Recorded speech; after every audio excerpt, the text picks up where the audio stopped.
In our fast-paced world, it's easy to get swept up in the currents that surround us.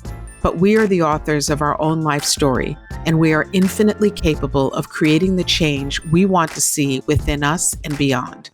Welcome to Shaping Freedom, a show where we explore and share practical ways to cultivate extraordinary life experiences. I'm your host, Lisane Basquiat. I'm a teacher, entrepreneur, and life strategist. After a career as a corporate executive, I embarked on my own path of entrepreneurship and focused on the human and spirit connection. I come from generations of trailblazing entrepreneurs, artists, healers, and champions of human dignity. This week, I'm joined by corporate inclusion visionary and author Deepa Purushothaman. A former senior partner at Deloitte, Deepa spent more than 20 years helping clients grow. She was the first woman of color and one of the youngest people to make partner in the firm's history. From the outside, everything looked like it was going well, but a severe health scare amplified by consistently working 100-hour work weeks forced her to ask herself a big question. Do I have to do a job like this to feel worthy? It was this question that encouraged Deepa to completely reimagine and reevaluate what she needed to feel healthy and whole. Eventually, Deepa left Deloitte and founded N-Formation, a membership-based community for professional women of color. In 2022, she published her first book, The First, the Few, the Only: How Women of Color Can Redefine Power in Corporate America. And she continues to speak on the themes of power, inclusion, leadership, and advancing women. I highly recommend her TED Talks, which have almost 3 million views. In today's episode, Deepa and I talk about the experience of being first generation, the pressures that come with being a woman of color in corporate America, and how we tend to use our careers to carve a sense of identity and belonging.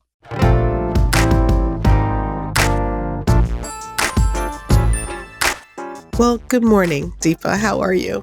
I'm good. I'm excited to be here. Thank you for having me. You're welcome. I'm so excited to have you as well.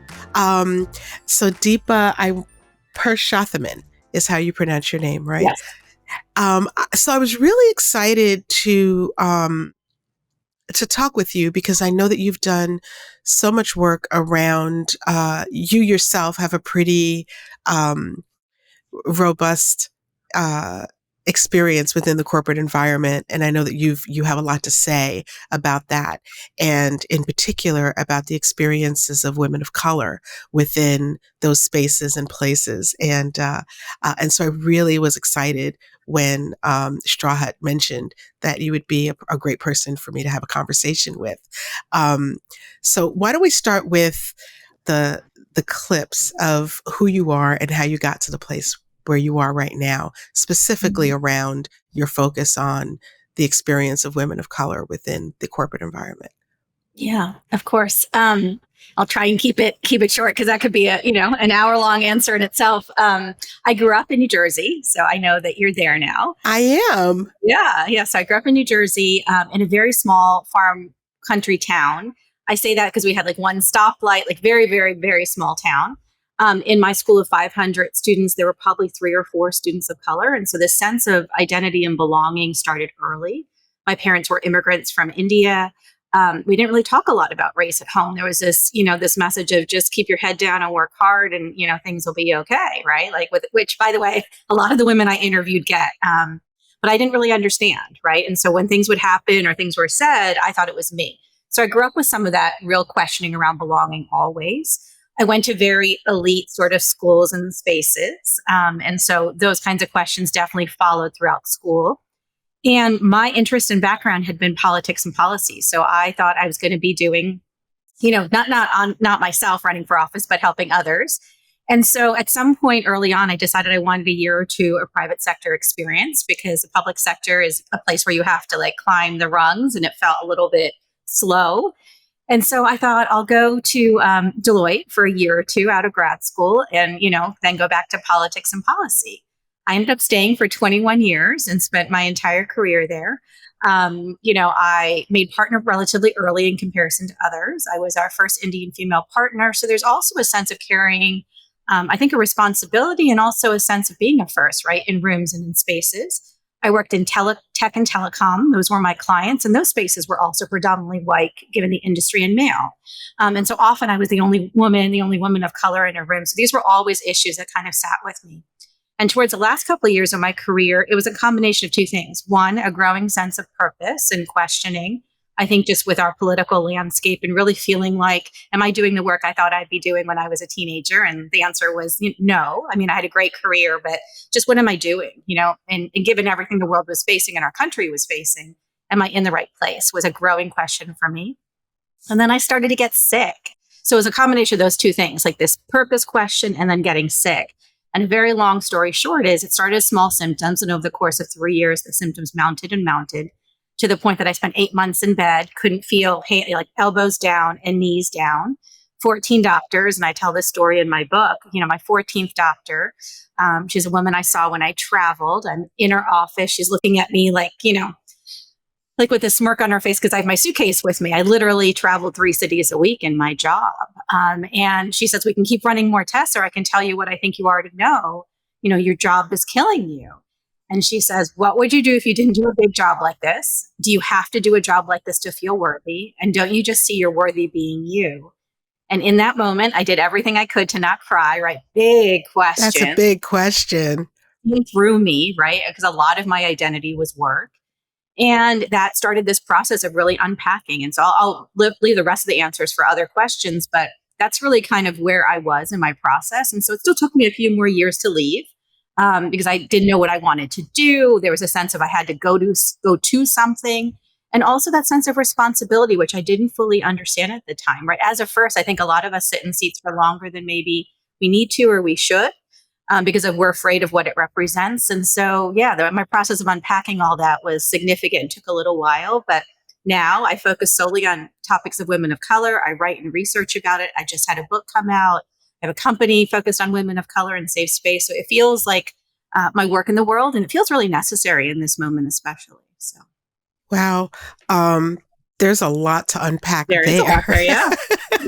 Let's stay here for a minute. I want to talk about being a first generation kid, and what that's like. I mean, I myself am the daughter of a Haitian father, and my mom was Puerto Rican.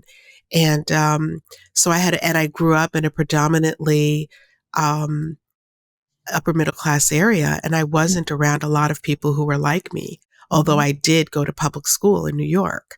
And so I was I felt like I was on the fence between straddling two completely different worlds and completely different experiences. Because on one hand, there was this dialogue about race and socioeconomics. And then on the other hand, I was living a life where I was taught, put your head down, get the work done, and told the story of, my father having immigrated here and how he pulled himself up by his bootstraps and, got here with a toothbrush, in his pocket and all of that. And so that made for a very different kind of and unique creation of my identity around who I was and how I saw the world. And then once I went out into the world, I realized that it was a little bit different than what I thought. Knowing that my parents were trying to protect me, I still realized that the world was a little bit different. It's an interesting kind of place to be, or an interesting way to start into the world as an adult. Yeah. Yeah. And my story, some similarity in that, again, I didn't feel like I fit in the school, in the area that we were in. My father and I had darker skin. My mother and my sister had very light skin. So there was also this, are you all one family, right? Like, are they Spanish? Are they something else? Like, just a lot of questions, I think. Yeah. So for us, like, that was always, again, not talked about, but always there. I interviewed 500 women of color in writing the book, and I assumed I would see differences amongst the stories. And I was surprised to find how often, regardless of the ethnicity, the race, where the women grew up in the country, the messages of just work harder, do more, keep your head down, don't rock the boat, don't bring attention to yourself. I mean, there was some difference, and I talk about that by, a little bit based on, are you first generation, second, like there was a little bit based on ethnicity, but for the most part, the messages were the same. And I think that sets us up for this confusion. And a lot of us internalize that. And then when we would go to India, we spent every summer in India. I didn't fit in there either, right? Like I wore my hair straight, right? I wore shorts, I looked people straight in the eye, which a lot of the girls there, they didn't do that. And so there was this real stark comparison because I didn't fit in there either. And that wasn't a conversation I could have. So I think that's why I say that work really informed, I think, my work now. I didn't know it at the time. But I think it really does, that sense of like, I don't belong anywhere. And so you have to create your own sense of belonging and power and place in the world is real for a lot of people. Absolutely. It's that feeling of other. And, Yeah. and then you think you kind of get through it, but you find that, you really are, or at least for me, I have, always in some ways or another felt like the other. And, Yep. it was a bit of a challenge for a long time. Now I celebrate it because you know what? It's all good. I have to be the other Yep. because of me. I wanted to ask you about, you talked about getting to Deloitte and getting to this place where you went to a lot of doctors, but at the end of the day, the real issue, while you may have had some external symptomatic things, the Mhm. real issue was the way that you were working yourself Yeah. and the work lifestyle that you had. And I know that a lot of people struggle with that. People who are entrepreneurs and people who are in corporate. I know I myself, when I worked in corporate and even today, I some of that like work hard, go accomplish, work ethic is still with me. And I really Yep. appreciate that. I have to work really hard to stay balanced with my self-care as well. Can you tell me a little bit more about your burnout story and like, Yeah. how did Yeah. you process someone telling you that the thing that was your identity, the thing Yeah. that kind of made Deepa who Deepa was at the time, how you process that? Yeah, I think through a lot of like I said, tears and confusion, a lot of conversations. I think, had I not been having that growing conversation around purpose already for probably 2 years before that health conversation came up, I think it would have been harder. I think because of what was happening in our country, I was very, that sense of belonging for a lot of people was there. And I think a lot of us had never talked about that openly before because there was shame and pain in that for a lot of us. I mean, we there was, I think sometimes there's a black white conversation in this country, but especially for the rest of us, that space hasn't always existed to even talk about that. And so I think that had that not been there, I think that the health conversation would have been harder. But I think for me, it was almost like another sign of, here's another thing. You're not living your life's purpose. I came to find I was really sick. So to be really clear, like I do think the way I was working 3 cities, I was on a plane, 3 times a week, 6 times, literally on and off planes. I worked a lot of hours. I had been working the most stressful project of my career when this all started to really mount. So I think there was a lot of just the context there that really added to it. Not eating well, not sleeping a lot. My project was an intense divestiture project, and I was easily working 100 hours a week at that point. So there's just a lot going on. And so I think some of it is related to that, not necessarily the job. And, I spent a lot of time wondering if I was to go back to the job, would I do it differently? And are there ways to do it differently? And I think that's some of this, right? Like, I don't think the only answers are to quit or to not do it. But for me, because of that identity being totally wrapped up in how I was, I couldn't parse that all out. I couldn't see that. So it started, like I said, as small things like headaches and adrenal fatigue, stomach pains. And then over the course of the years, it just kind of really grown. And I'd ignored a lot of it. And so for me, the path to, recovery, that doctor didn't give me I have late stage Lyme, which is part of what I carry. I spent about a year, like really focused on getting well and working with a lot of alternative healers and really trying to figure out, what kind of life do I want to design? And I don't know that I'd ever sat down and thought about that before, right? Because I was in a life, right, that maybe I had somewhat constructed, but it had taken over. Like my life dictated, how I did things. I'm married now, and just literally a couple of months ago, because of COVID, right? Like we finally went out to dinner on a Tuesday, and I was sitting there with my husband, who also was a partner at the firm at one point. And we're like, we never in our entire lives went to dinner on a Tuesday, with a friend or with, like with our significant other, that because we were on the road, that just didn't happen.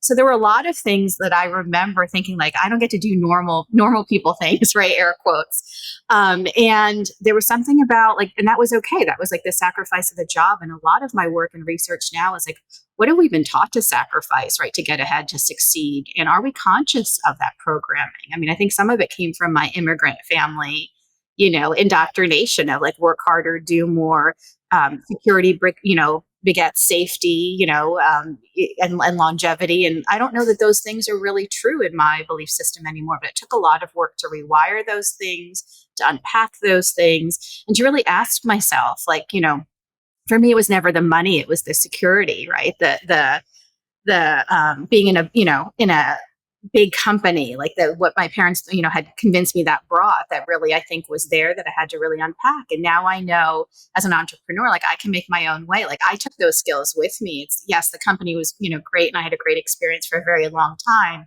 But I can still open doors. I can still do a lot of things, right? I'm only out like 2.5 years and look at the world that I created, right? So I think sometimes we forget that we are, the things we have learned to do, and that you don't leave those behind when you leave a company. So there was a lot of that for me. But the process itself, because I think it ties also to the work I do now, I started meeting with women of color in an attempt to figure out, where do I want to go? What do I want to do? It started as one-on-one dinners. And then over the course of a year, it turned into about a dozen dinners across the country, where we gathered 20 to 30 senior women of color each. We were just networking, chatting. This is before George Floyd's murder. So we did not talk about race at work and some of the conversations we're having now. I thought we're getting in the room for an hour or two. 6, 7, 8 hours later, we would still be in the room talking, finishing each other's sentences. And that's when I realized there's something here. There's something that feels very consistent across all of us. A lot of us were sick, a lot of us, all these things. So I think there's a lot there too. One of the most surprising things in the research is that 2 out of 3 women that I've interviewed are physically sick, from, I think, the way that they work, right? And the physical manifestations of that. We don't talk about that enough. We've started to talk about the mental health and the burnout, but we don't talk about the physical manifestations of those symptoms. And that's part of what I think is really important to start talking about. I agree. And I think it really speaks to the way that many of us have been programmed, which is to ignore, to really disconnect from our bodies. And I think in particular, I can't speak for men, but I know for women, a lot of us are taught to kind of live completely here in our heads and to make all of our decisions there, and to put the trust in what gets created in and comes out of our head, and to not trust or mistrust what's in our bodies. And so what that winds up doing is creating a fragmented being, out of yourself. And so when these emotional and mental things start to manifest themselves physically, a lot of times women will ignore it, because either we see it as weakness, or we believe that we have to just keep trudging along, or we believe that there is no space in our own lives for our own feelings and nurturing. And it really creates this, what I see as this societal issue for women, especially women of color, many women, and especially women of color, where we exist in these places not fully engaged, as ourselves, because we're hiding that part of ourselves, or we're, ignoring the fact that there's this dialogue that's taking place internally, that's saying, this gnawing in your belly, that's saying, this may not be the right thing for you, the right relationship, the right job, the right circumstances, whatever the situation is. And so I think that the fact that I'm very happy that these conversations are happening more broadly and more frequently amongst people in this country, because that's really the way for us to, first of all, understand that we're not by ourselves. Yep. Because otherwise we believe that, and then we kind of buy into the nonsense that says that it's about weakness, and secondly, I think it really helps for those of us who are working through it to be able to share and help someone who maybe is, earlier on the path, to really understanding that, and to really stepping into your own thing. I would imagine you probably work just as hard today, right? In a different sort of way, though. I'm much more aware Yeah. of it, right? There's so much in what you just said. Yeah. I mean, a lot of what I talk about is the fact that we work in a culture where we've been taught to perform, conform, and produce, right? And those are the values we uphold, especially in corporate spaces. What is that doing to us? And what are we sacrificing? Time with our families, our bodies, our mental health, right? All these things, and we don't understand that trade that we're making. And so it's kind of shining light on that. I think with COVID, more of us are asking those questions, and there's a space to talk about it in a way that there wasn't years ago. But I think that's really real. I think what you're talking about with, I call it wisdom. Part of what the book talks about is that women of color in particular, but women, I think, carry wisdom in our bodies, right? Like we intuitively know things. Like there's that gut feeling, like to your point, like the body starts to speak when we're not listening. And I think that's the other thing that I have started to talk about quite a bit. There's a dissonance with that because a lot of us, if we were taught to listen to that, if we were taught to lead with that, I think we'd show up differently, but there's not always space, especially in corporate spaces, for that. And by the way, I think that's where a lot of our power comes from. And so, especially as women of color, we come from cultures that was really innate and really valued, and now it's not. So that dissonance definitely grows. So yes, I think there's a lot there. I think there's ways to come back to it, but I also think that's what the work is right now, is for us to start to listen to that and realize there's different ways of leading and showing up, and we need to make space for more of us to do that.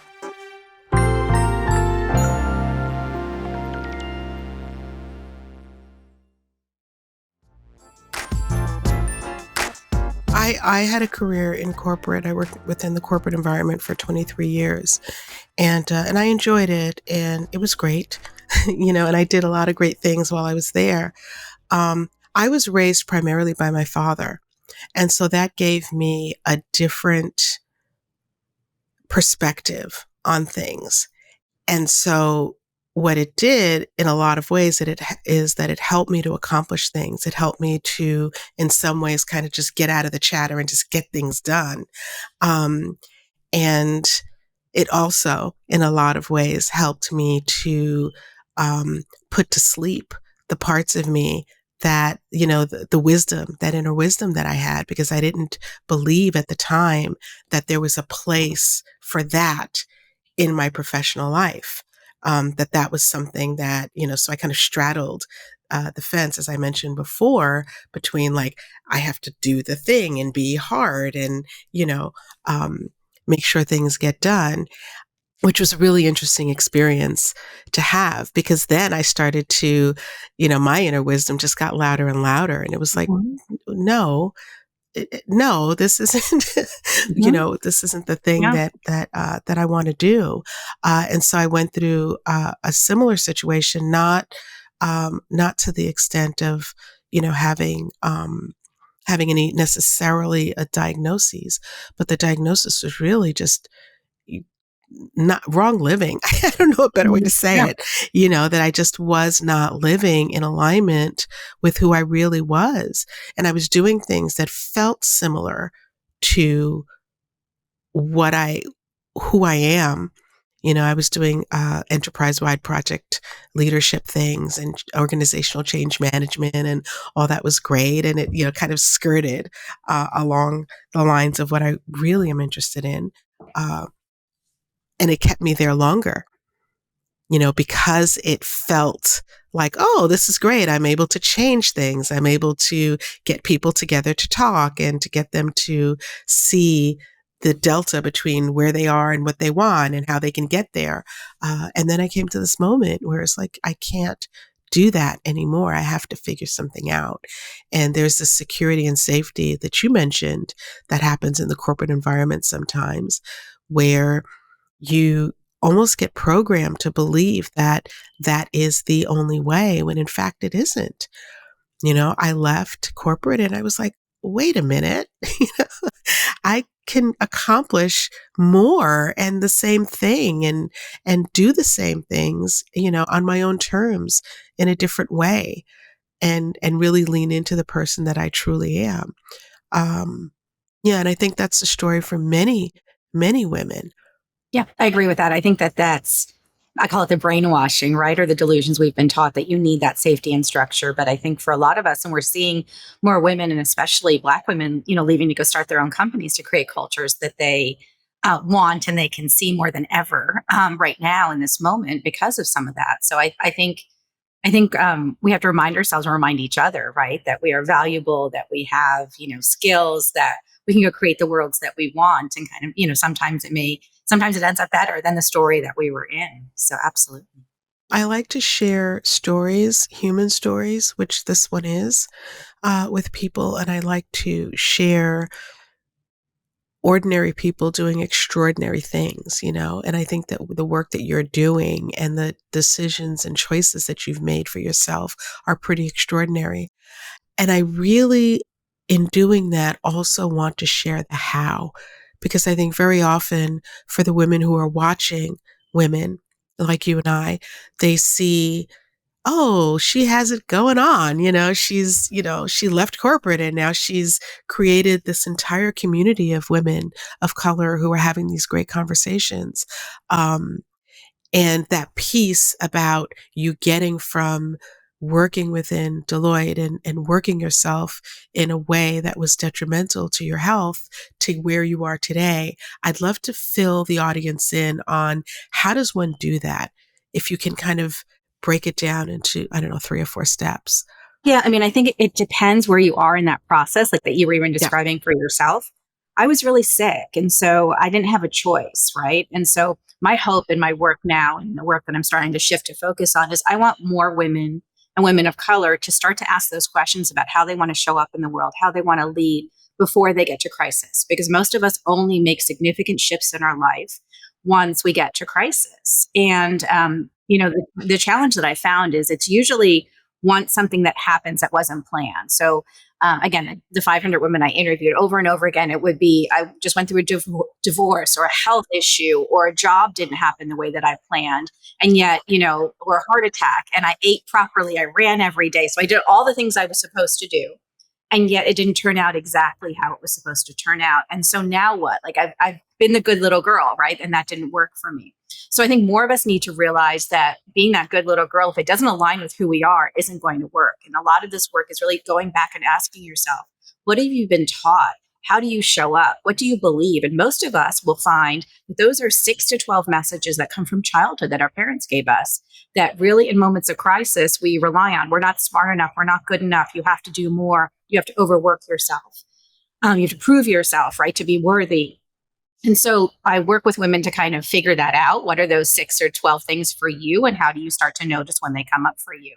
But a lot of this work is working with people. So I had a lot of, again, because I was physically sick, I had a lot of coaches and spiritual healers. Lyme disease is really different because you can't just go to see a doctor and take a pill. It's not that sort of thing. It's hard to diagnose. There's a lot of like mystery and even disbelief around it. And so I saw people out all over the world. So I work with a lot of shamans, a lot of alternative healers, like a lot of like very people who kind of bring light to different aspects, right, of wisdom and power. And so that's really kind of where I got my relief. But a lot of it came back to, I think I was living more of the narrative that my parents had written for me and realizing as an adult, is that who I wanted to be? And does that really make me happy?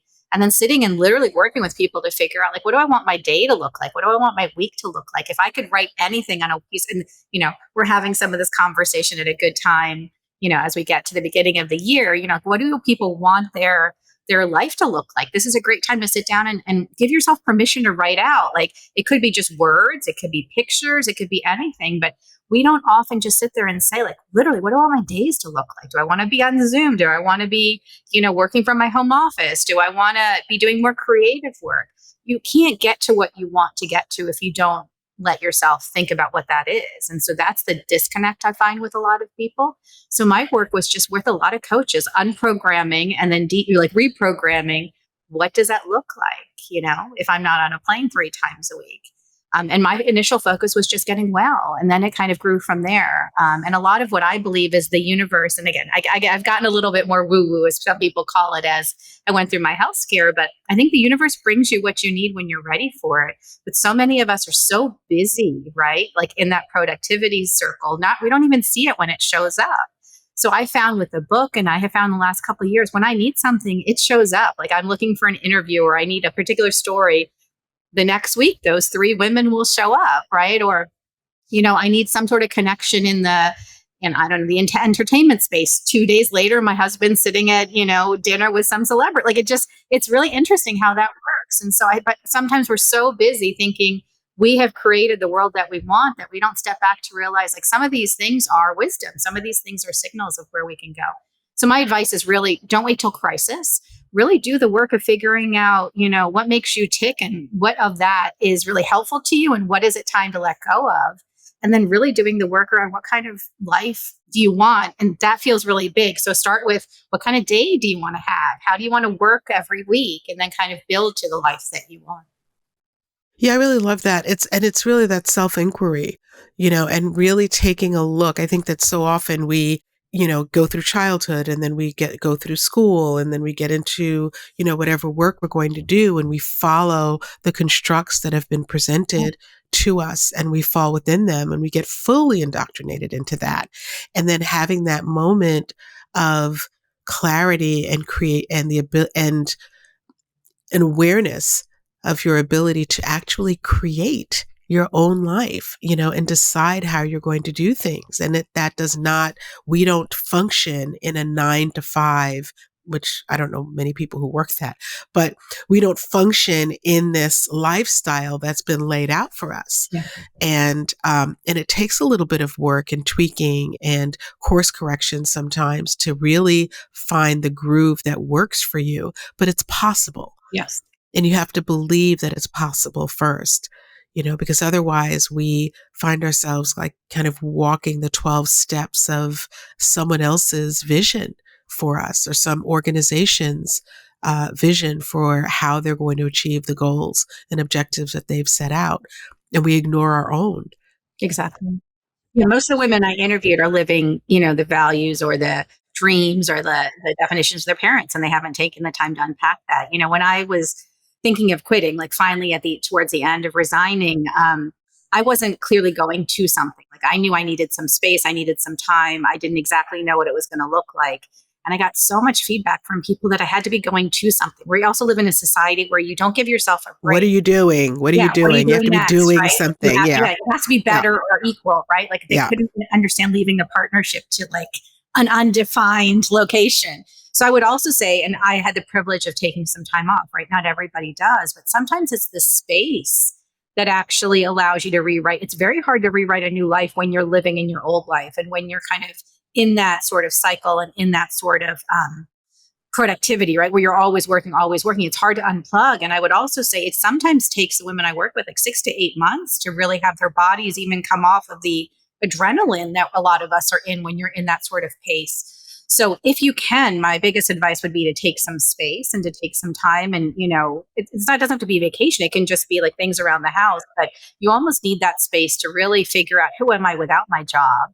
And then to start to think about what you want to do. Because sometimes when you envision when you're in it, you're going to just recreate because you don't even know that you could break out of that mold because it's so in part of, in your blood and what you do every day. So I think that's the hard part. You just reminded me of like the first year after being in corporate where I found myself moving faster than other people, but there was no reason to. I'd get on an elevator super fast and and it took a while for me to really settle back in to myself. And I think that's important to note for people who, sometimes when you leave, there's this in-between time. There's the time between making a decision to let something go and having whatever the thing is or whatever life you're going to have afterwards come fully formed. There are those moments, that in-between time. And sometimes it's a week, it could be a year, that's up to that person's personal journey. But being in that in-between time is all those feelings are normal. It's perfectly understandable that you would feel like your energy is kind of moving at a different pace or that you, because you're kind of releasing some old programming. that tells you that unless you are in meetings from 7:30 in the morning until 6 o'clock at night and then spending 4 hours, catching up on the work that came out of those meetings, that something is wrong or something's awry. And so sometimes it's being able to sit in that and to feel into that, because it really is about how you're charting your journey back to yourself and back to center. I think that's very important. It's very uncomfortable. It's not easy. It's not like you just decide you're, for some people it is, right? But for most of the women that I talk to, it's not, I decided to leave and then it's all like, I never look back. A lot of us end up spending, I mean, I looked back for a long time wondering, like, should I have tried to find a way to, go part-time or do something more creative, right? Or go to a different, part of the firm, but stay. And I think it's only recently where I realized, like, no, I'm doing the work that I should be doing in the world, but it took me a long time to get there. So giving yourself the grace and the space, I think that time is really, some people like define it as liminal space, right? Where a lot of things come through, but it's very uncomfortable.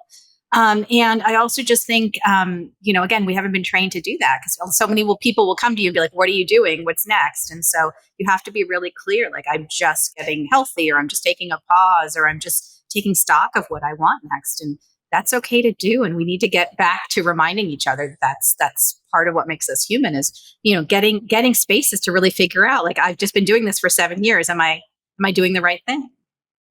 Yeah, I think that really is what it comes down to. I think, how a person does one thing usually is how they do everything. And so that's true when, after having made a decision to leave a work situation, it's true of maybe after having made a decision to leave a relationship of some kind, where there's always that moment of, I'm kind of in the middle, in between, I don't know where I'm going with this right now. Do I go back or do I go forward? Or do I just stay so that I can really get back to neutral and make a conscious decision about where I actually want to go versus what I don't want to have, which is the discomfort or the uncertainty or some of that. What do you have to say to women who are within, because this leaving corporate isn't right for every single person. There are people who adore, that situation for themselves and are, really connected to it. And still they're, being in a corporate space can be challenging for women, in particular. So what do you have to say for those women? Yeah, the book initially started as a book on stay or go, like, how do people decide? And it kind of evolved over time. I want to say, though, that a lot of the data suggests that women and women of color in particular stay in situations longer than they should, because we've been taught to, whether that's relationships, whether that's work. And so I always try to push a little bit of, like, I want you to really think about leaving. Not that you have to leave, but I just want you to get comfortable with that idea. I think for the women who are in, those spaces and who are thriving, it's really just taking stock of, how are you working? How are you showing up? How much of yourself are you able to bring to work, and really kind of trying to reconcile those concepts and putting boundaries around things. Like, my advice is not everyone should leave corporate, but I think everyone needs to find a way of working that works for them. I think people need to understand how to show up in full voice. It's not just about getting to the seat. But if more of us don't act differently once we get to the seat in full voice, we're not going to change anything. And it's also, you brought this up before, so much of my work is kind of putting a light on the fact that some of what we're facing are systemic issues. And some of this is you, and I want you to work harder in the spaces that are yours to work on, but some of it is not. And understanding the difference is where I find a lot of women find real power. Because once they realize it's not all them, they can let go of things like imposter syndrome and overworking, because certain things, no matter what you do, are not going to improve. And so it's understanding those things and then figuring out how you want to show up. So that's really, if you're going to stay, I loved it when I loved it, but when it was time, it was time. And so I think if I was to go back, it would just be like, am I taking care of myself while I'm, working that pace? What do I need? Like, and it's not going to the spa that's how I used to be. I'm getting a massage. Like, everything is great. Like, I think we know more today than we did, 5 years ago when I was in that space, right? Or 3 years ago. But it's really thinking about what is wellness for people and when do you need breaks and what does it really look like for you? It's going to look different for you than it does for me. And I think we're in a great place where we're having more conversations about that now than ever before. Was there a moment of internal communication where you knew that it really was time to go? Like, was there this moment where you chose not to, but you knew that it was time? Yeah, I mean, I think once I started asking questions around purpose, I kind of knew. I think for probably 3 years, it had, I knew I was going to go. I never thought I was going to be there forever, and I think that's also what gave me a little bit of freedom. Even when I made partner, I was not one of those people who said I'm going to retire as a partner. I thought I'm going to do this until I figure out what my big impact thing is in the world. I think what I came to realize is it wasn't going to be like that for me. So I did not leave thinking I'm going to write a book and I'm going to, create this movement and, the world is going to catch up and DE&I is going to be what it is. And I was waiting for that. I think, again, so many of us are taught like you need to know exactly what your purpose is before you go. And I just got comfortable to the place of like, I just need to get out and get healthy and then I'll figure it out. But yeah, it became clearer and clearer. And then there was a point in the fall where I kind of handed in my resignation. In the book, I call it my work obituary. I wrote it and rewrote it for weeks and weeks, and handed that in. But I didn't actually leave because I was a partner, and it's a little bit more complicated for about 6 months, even though I was on leave. And so, yeah, it was a process, and there were moments where people said, "Are you sure you want to leave?" And I even thought, like, am I sure? Because I was leaving during the early stages of COVID before we called it the Great Resignation. There was so much uncertainty in the world. And so no one could understand, even myself, like, why would I leave financial and other kinds of stability and security for unknown? But I also knew at that point, if I didn't get out, I would never get out. Like I knew if I didn't leave, I would stay forever. And there was nothing wrong with that, but that wasn't my path. Yeah. I know for every decision that, my work today is to have the delta between the moment when I know and the moment that I act be as narrow as possible. Yeah. And there was a time where I'd know and I'd keep pushing forward and keep trying to figure it out and contorting myself or trying to contort the other person. But now it's like, trust your gut, because eventually that's where you want to go anyway. Yeah. I agree with that. I love that. I think for me, it was, I needed to know where I was going to. And that's the part I had to reprogram. That was the hardest for me, and it was actually less me and more everyone else saying that to me. Like, of course. What are you going to do? What are you going to do? And I was like, I don't know. And they just couldn't understand that. And look at what you're doing. What you're doing is amazing stuff. It's taken some time, but yeah, I'm in a really great place. And, I was telling someone earlier this week, it's only probably this summer that I finally got to a place where I don't look back or I've not had a regret since this summer. But I would say before that, and I'm 2.5 years out, like there were moments of like, not that I'd go back exactly there, but should I go find a corporate role, like a chief inclusion officer role or something like that somewhere, right? Like, should I go back to that? And it's past. So I also want to just, share for your listeners that it's not that you leave and you never have doubts. It's just that you learn to sit with them, and keep going. Wise words for any situation, where you make a decision to let something go, someone go, some circumstance go, or work, or a job go, or a way of working. There's a process to it. And having some patience with yourself is key, to moving forward. Deepa, I promised that we would have this conversation within a certain amount of time, and I want to honor that. Thank you so much for taking time out of your schedule to chat with me and for our audience. I really appreciate it. Thank you. Thank you for having me. Such a great conversation. Yeah. Where can people find out more about you? Yeah. So my website is deepapuru.com. But I also spend a lot of time on LinkedIn. That's kind of where I do a lot of like question posing. And if this work really resonates with you, I share a lot of research. So yeah, LinkedIn. Okay. Great. And you wrote a book recently. I did. It's called The First, the Few, the Only, How Women of Color Redefine Power in Corporate America. It came out in March and it's making the rounds and doing well. So again, if the work really resonates, please pick up the book. Excellent. Excellent. Deepa, thank you so much. Thank you. I really appreciate your time.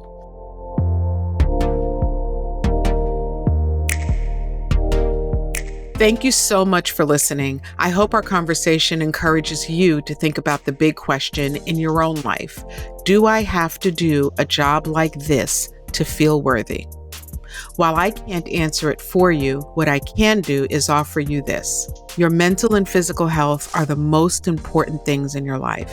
And when they're in the best state, everything else follows suit. It's easy in corporate culture to idolize impossibly long hours, regardless of their negative effect.